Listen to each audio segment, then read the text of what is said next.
So this is a Z200S. Came from the brand Motorstar. This is a China bike.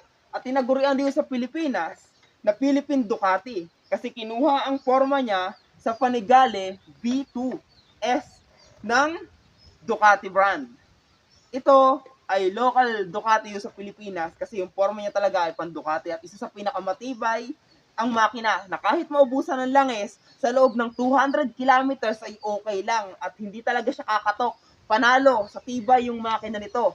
At isa naman talaga sa mga nangungunang motor na pinagpipilian sa masa. Unang-una sa price range ito na murang-mura at hindi ganun kasakit sa bulsa at hindi pa magastos pagdating naman sa maintenance. Siyempre, ang aabyadin mo lang lagi dito is yung gulong niya, yung ilaw niya, at langis, siyempre, gasolina. Na napakamahal na ng gasolina here in the Philippines right now.